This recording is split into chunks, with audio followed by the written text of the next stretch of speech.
Dalam 2 dekade sebelumnya, militer dunia lebih fokus pada peperangan asimetris yang terjadi di darat, seperti Perang Afghanistan dan Perang Irak. Namun kini kemajuan teknologi, konflik bersenjata, dan ketegangan geopolitik yang terjadi di berbagai belahan dunia dalam beberapa tahun terakhir menimbulkan persepsi bahwa konflik bersenjata semakin bergeser ke dimensi maritim. Penyebaran platform nirawak khususnya drone laut dan terbang seperti yang banyak digunakan oleh Ukraina maupun Rusia di Laut Hitam serta Houthi di Laut Merah menjadi salah satu simbol meningkatnya kompleksitas peperangan laut.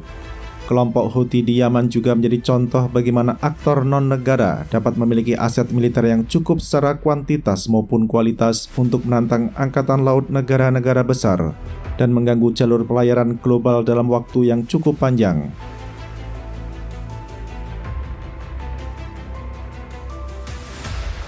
Serangan yang terus-menerus dilancarkan oleh Houthi menunjukkan bahwa bagaimana pentingnya angkatan laut suatu negara untuk memiliki kapal perang dengan dimensi dan tonase yang cukup besar.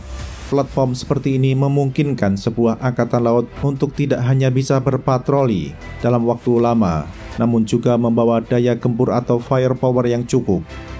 Negara-negara NATO termasuk Amerika Serikat, Prancis, dan Inggris mendemonstrasikan kemampuannya untuk menembak jatuh puluhan hingga ratusan drones dan rudal yang diluncurkan oleh Houthi.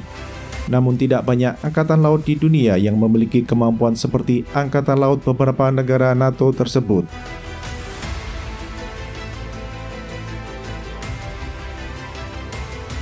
Great Power Competition antara Amerika Serikat dan China serta target Beijing untuk mereunifikasi Taiwan, sekalipun dengan kekuatan militer, juga menjadi sinyal kuat akan potensi peperangan laut konvensional di masa depan.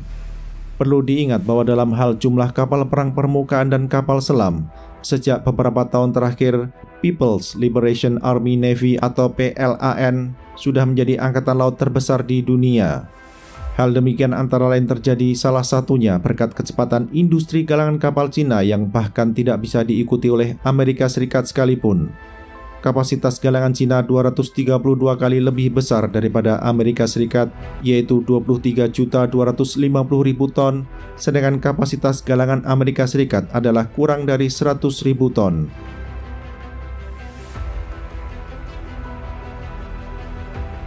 Situasi inilah yang membuat negara-negara yang benar-benar berkomitmen untuk meningkatkan kekuatan nasionalnya terus memodernisasi angkatan laut. Sebagai contoh, bulan Februari lalu Australia mengumumkan rencana pembelian hingga 11 kapal fregat untuk menggantikan fregat kelas Anzac. Perlu diingat bahwa fregat kelas Anzac dibangun pada tahun 1990-an, sehingga usianya belum begitu tua jika dibandingkan dengan banyak kapal perang TNI Angkatan Laut. Kemudian ada Singapura yang pada tanggal 8 Maret 2024 memulai pembangunan satu dari 6 Multi-Role Combat Vessels atau MRCV sekelas fregat yang rencananya akan beroperasi pada 2028.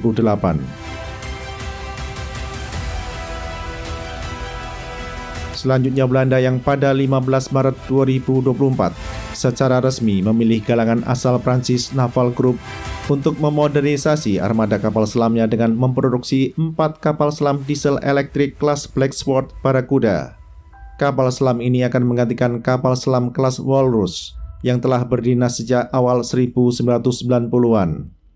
Menurut Kementerian Pertahanan Belanda, Naval Group dipilih karena memberikan tawaran kerjasama industri pertahanan yang akan membawa keuntungan bagi firma pertahanan lokal negeri kincir angin tersebut. Kapal selam Barracuda ini nantinya akan memiliki kemampuan untuk meluncurkan rudal jelajah, sensor modern, hingga penggunaan baterai lithium-ion yang sesuai dengan kebutuhan operasional Angkatan Laut Kerajaan Belanda.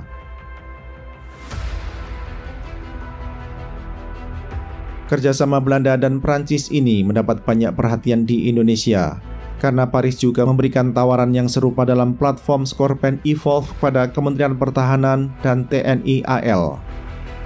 Jika terwujud, kerjasama ini bisa membuka peluang lebih besar bagi Jakarta dan Paris untuk membahas program kerjasama lainnya, seperti bagaimana Naval Group bisa memberikan bantuan pada galangan kapal milik pemerintah maupun swasta di Indonesia untuk mempercepat proses produksinya.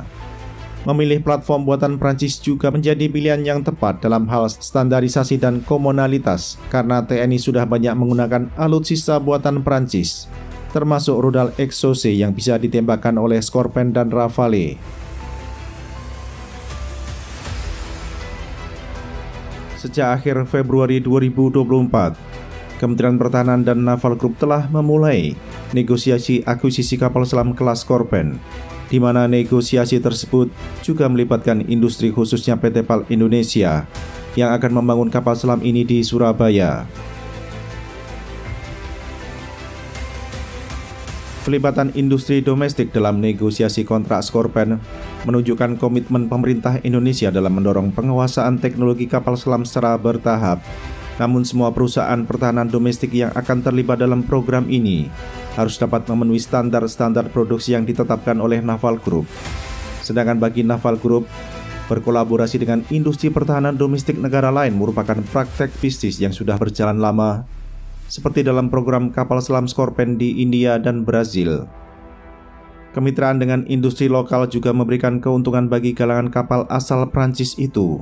Di antaranya adalah memperluas jaringan bisnis Naval Group di negara-negara berkembang yang menjadi sasaran pasarnya.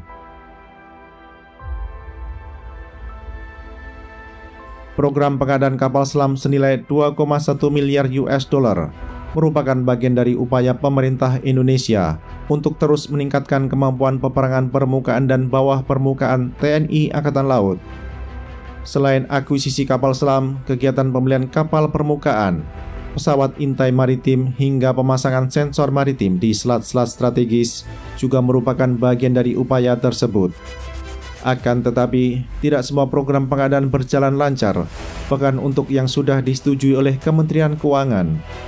Penting pula dicatat bahwa kesiapan galangan dalam negeri untuk membangun pesanan kapal kombatan permukaan pesanan Kementerian Pertahanan secara tepat waktu masih menjadi tantangan besar.